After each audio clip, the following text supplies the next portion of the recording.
interrupted. I trust and pray that all is well. I am getting ready to. I decided that we're going to have a conversation just based on a coaching session I did um, last night with some coaching students that thought it not robbery to jump on a call with me. We probably had about 10 students, and within 1 hour, we did a 1 hour session. And they jumped on to the call with the mindset of getting their fourth quarter together. Now, it was a small nominal fee. These 10 students, they paid $297 to have this 1 hour session with me. But it was well worth it from their perspective. And um, I'm going to share a highlight or a high level over it in the next 15 minutes or so with you. Um, Here is one of the things that I have learned in business, and one of the things that I have sought to do in business is I've always created my fourth quarter to be the momentum shifter for my first quarter of the following year. Whenever you wait until January to start preparing for the new year, or even December to start preparing for the new year, to me, you're already 90 days behind. And so it's important and it's imperative, at least from my perspective, that if I am going to have a strong first quarter, I got to have a strong, I have to have a strong fourth quarter. And so what does that look like? What that looks like for me is the fourth quarter of the year is all that matters. I'll say that again. What that looks like, the fourth quarter. So right now, as I get ready to move and I'm preparing for the fourth quarter, all of my attention is making certain I hit my goals for the fourth quarter, because that's going to establish for me the level of, that's going to establish for me the level of momentum, if you will, that I need moving into the first quarter of the next year. So the first thing that we want to do when I'm looking at this momentum shifter, the first thing is we want to diagnose what's working and what's not. What appear to be strengths, meaning helping you to become better, and what appear to be drains, what is hindering your productivity. Now, for our session last night, I gave out worksheets and all of that stuff for them to fill out and complete, so we kind of did it together. The second thing I want you to do is I want you to define 1 to 3 key goals that will allow you to have measurable outcomes. So that means there's some tangible outcomes that I want you to be able to tap into as a result of these goals. For example, in my projections for our bowling alley, I had a certain number that I wanted to hit when I first did my projections. Well, for my fourth quarter, my goal is to exceed those numbers by 30%. That's a goal that I can measure. When I first did my projections for our bowling center, I stated that the maximum amount of leagues I will have is 5. And I figured that because I closed so late in the season, it was too late to secure contracts with leagues. So I stated if I got 1 league before the end of the year, I'm good. Well, I got that 1 league, but I got 4 others that I'm seeking to establish. And I figured in my original projections that I will have those leagues by April of 2026. Well, I established another goal that said I want to have those leagues in place by the end of first quarter, by the end of fourth quarter. So that's what I mean. So now I can measure, did I hit that goal, did I not? Step 3. So step 1, diagnose what's working and what's not, what's strengthening you and what's draining versus what's draining you. Step 2, define 1 to 3 key goals that you can have with measurable outcomes. Step 3, I want you to prioritize and allocate. So what does that mean? In order to reach these goals, first of all, I want you to prioritize the goal. Then I need you to allocate. I need you to allocate, number 1, time resources. I need you to allocate, number 2, potential people resources. And I need you to allocate, number 3, potential financial resources. Okay? Don't over prioritize. Don't over extend in the list. What I want you to do is do 2 to 3 high impact actions. So when you're thinking about this, and last night, this is what my partner, Amor, she navigated the team through all of this. It's very important. Here's the 4th step. I want you to create your 90-day roadmap. What is your 90-day roadmap going to look like? So the first 30 days of the fourth quarter is going to look like what?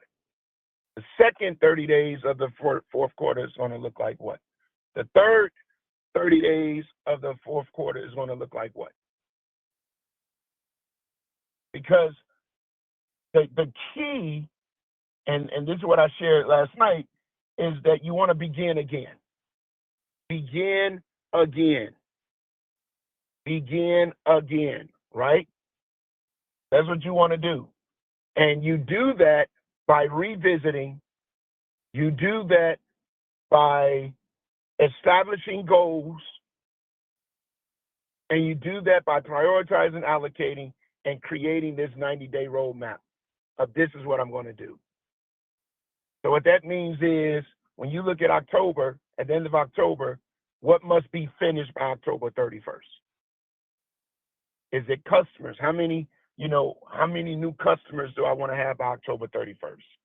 Or how many new business builds do I want to have by October 31st?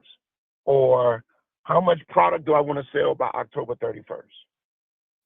Then you look at what must be done by November 30th. Right? And then, of course, by the end of the year. Now, here's another thing. When you're doing this, I want you to break it down. I want you to break it down into a weekly plan. So every Sunday or every Monday, you're going to write down these 3 weekly priorities. Most times, not all times, but most times I do, and I've shared this with you guys before, a productivity list. A productivity list. Most people do their to-do list. I do a productivity list.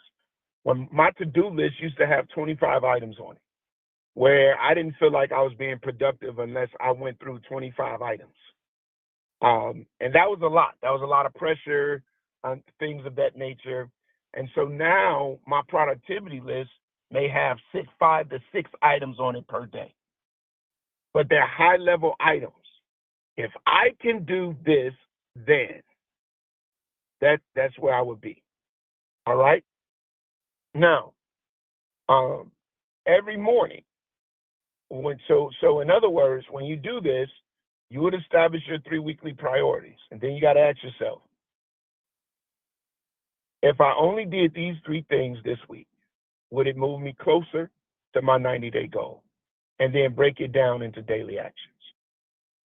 Right? Remember I told you that your vision gives your daily activity direction.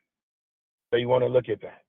Each morning, choose your top 3 tasks for the day. And at the end of the day, reflect upon it. Did I complete my top 3? I do 6 most times. But when you 6 may be too much for you based on everything else you have.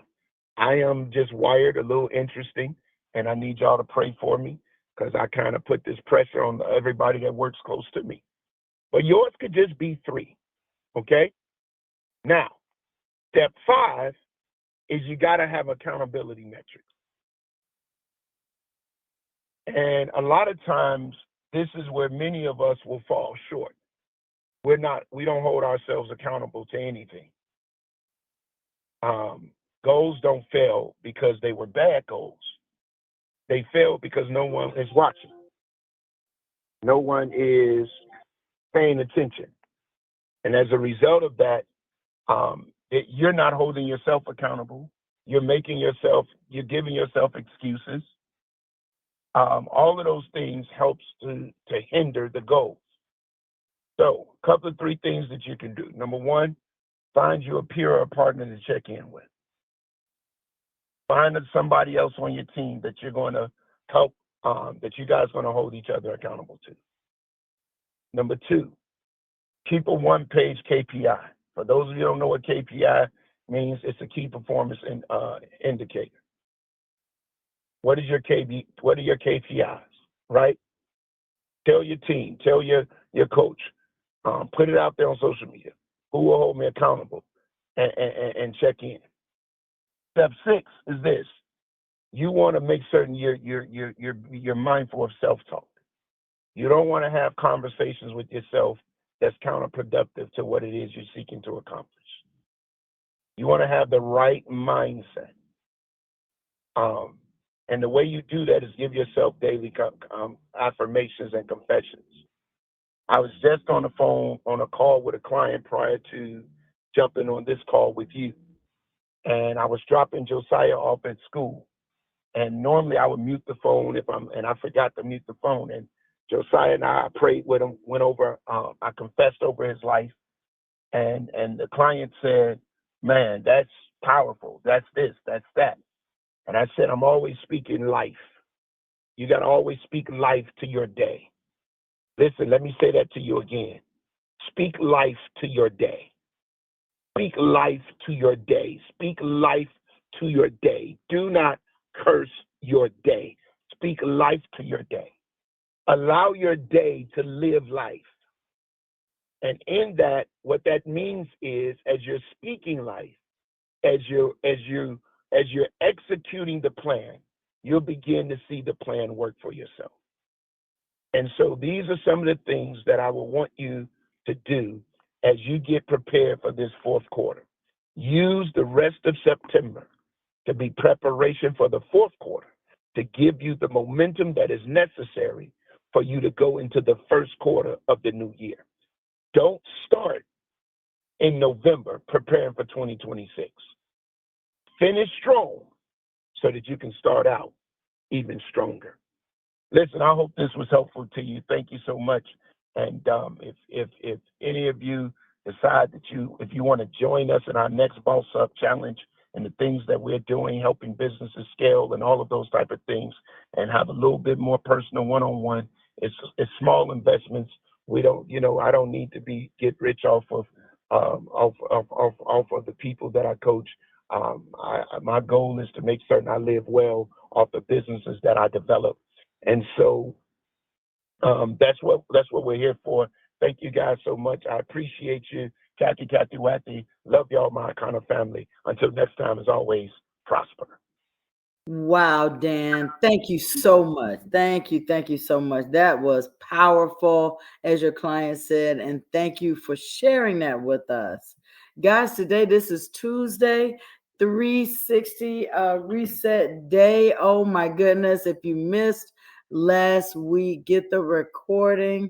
If you're not part of the 360 community, please consider joining it. Last week, there was some powerful information on heart disease. Oh, wow. It was really, really powerful.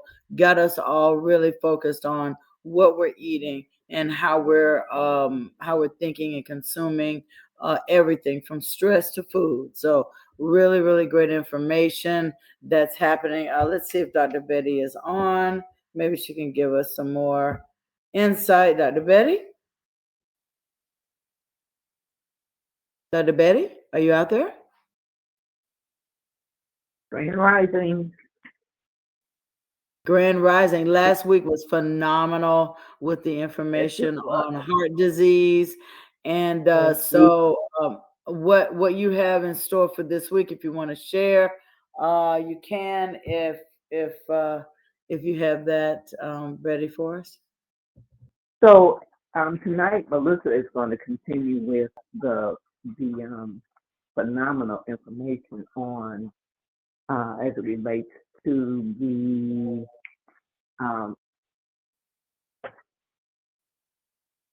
was it blood vessels or? I'm sorry, hold on a minute. Sure.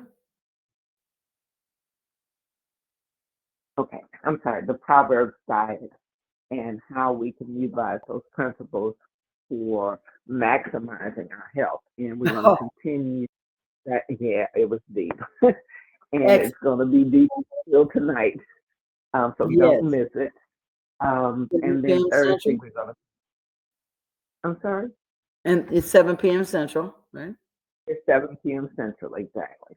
And then tonight, as that concludes, we're going to share with you what Thursday is going to look like. All right. Awesome. Thank you so much for everything you do, Dr. Betty. I'm looking forward to tonight. Guys, there's going to be rebounding after this. I want you guys to go out and think. Now, this is the last week in September, the last 7 days in September. And today is the first full day of fall. And so new season, about to be a new month. Close this month out strong. Continue to have an Akana Kana day. Thank you for your time and attention. And we'll see you back here again tomorrow. Bye for now.